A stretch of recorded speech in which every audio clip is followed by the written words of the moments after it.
harm you, but there's a crowd gathering outside, all secretly hoping to see you fall.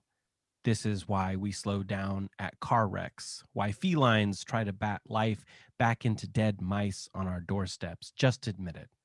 You love knowing you could misstep your way to the foot of God.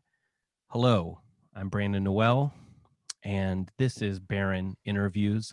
With me today, we have Sean Cho A to talk about his piece, A Tightrope Walker Before He Tiptoes Between Skyscrapers, from issue 17 of Barren Magazine, Chimera, one of our editor's picks. Sean, thank you for coming and talking to us today. Yeah, thanks, Brandon. That was a great opening there. I like that. That sounds a lot better than when I read it, so I appreciate it. I put on my radio voice I dig it. I through dig that it. Well, I'm very excited to talk to you. I get this wonderful opportunity through Barren to talk to poets that it's been a lifeblood for me during the pandemic. I'm so used to going to readings on at least a monthly basis, getting to have FaceTime with other poets, and I just haven't had that opportunity. And this has been such a wonderful thing to do. So I again thank you for taking the time to talk to us. I have a few questions. I sent them over to you a little early. So let's get that first one rolling. It's a big one. Like so many people, I come from a conservative religious background. I was raised in a pastor's home. I went to seminary myself. I became a minister. And then my life branched in a different direction, but it's still very much a part of me.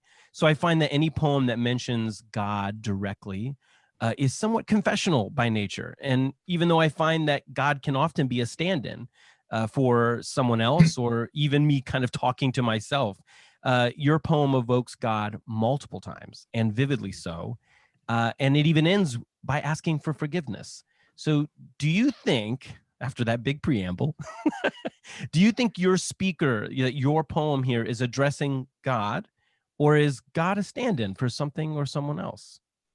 Yeah, that's a great question. That's an interesting background you have, Brandon, too. I feel like you should be the one getting interviewed in this case. But um under this, guys, I think for the poem itself, right, I think God is directly addressed, right? But I think this poem is working like many poems that God is really just like a stand-in, like you were saying. I think, at the time when I was writing, I think I was writing under the idea that sensational was something that needed to be in a poem, right? So sensational topics we see commonly in poems like God, love poems, the moon, right? And that was my way of handling this idea of attention, right? I think I was someone who was very mindful of just the competitiveness of submissions, right? I'm someone who reads submissions myself for like a variety of places. So, I thought this was the way to go about getting attention. And I think in this case, it's successful, right? It's successful. It draws the reader in. But, and I could probably show you, 50 more poems have gotten rejected 100 times that, it didn't work out. So I think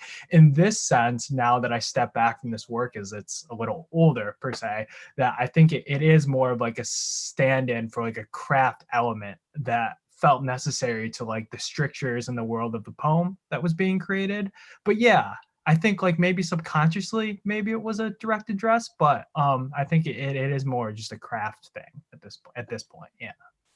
I find that so interesting, because the psychology of that relationship, like you said, like so many poets reference the moon, it's almost reflexive. And I think that for a lot of poets, God can also be that stand-in a way of the kind of outside other that we're addressing.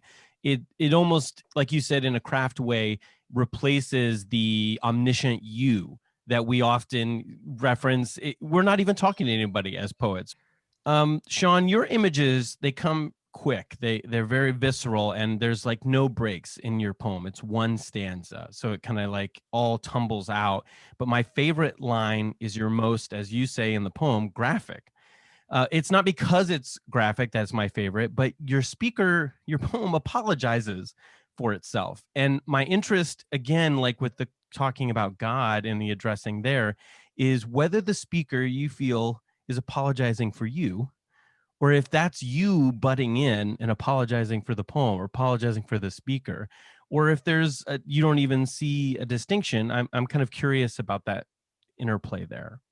Yeah, no, that's a great question. This is one of the ones, as we said, you set these up before that was like stumping me. I think I am really interested in like that you voice. The poet and critic Yin Yi has this great line in his book, Dear Blue Water, about how like there's many different you voices, the I voices rather. Like there's the diary I, the lyric I, and then the you masquerading as I, right?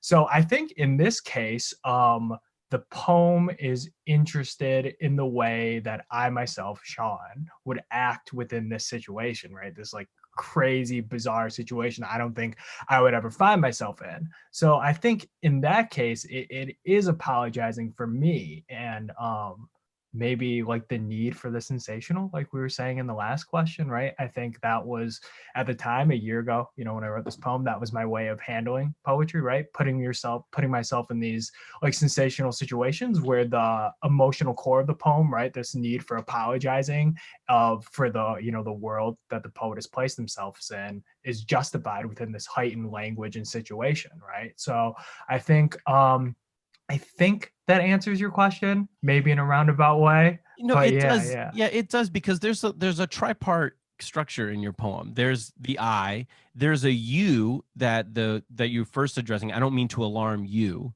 but then there's also the addressing of God. And I find that that's why that question came up to me in my when I was thinking about what I wanted to talk to you about, because I did feel that there was this kind of triangular relationship within the poem itself.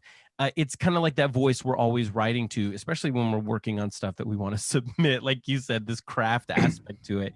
We think of ways not just to sensationalize, but to grab attention, to provoke that thought, provoke emotion, and of certainly that image that we're referencing.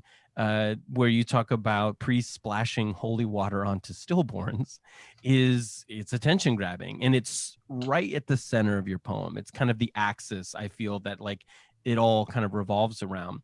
But to change gears a little bit from the piece itself to you, the writer, I'd be interested to personally know what your gateway into poetry was. Was there a book or a poet that kind of set your mind on fire, or somebody you go back to for fuel when you're kind of in a rut? Yeah, sure, sure. I think my introduction to poetry, like I think a lot of people's was in college, like college, I took this like just general literature poetry class and we read this really short A.R. Ammons poems, it's the reads for anyone who's interested. And then, we spent 4 hours talking about just these two lines and like it really made me like kind of turn off to poetry.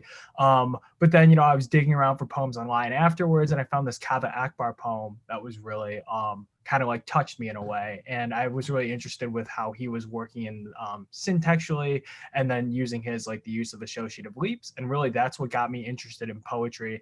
And I think if you were to like look back at my earlier work, it was just like a really bad imitation of what I thought the poet was doing, right? So yeah, but now I think like moving forward, I think I'm interested in like obviously like a lot more different styles of work.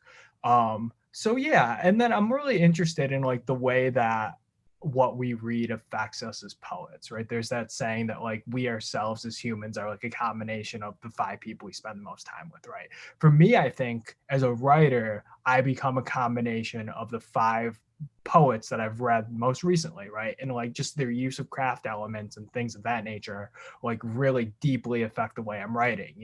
So now, I'm reading a lot of like Michael Earl Craig. I'm reading, as I look over my stack here, a lot of Peter Streckface. I'm teaching Yin Yi's book. So, I'm really interested in that. And I think, when I go back and revise through my work, I'll probably see like smatterings of those poets' works all through my writing. So yeah, yeah.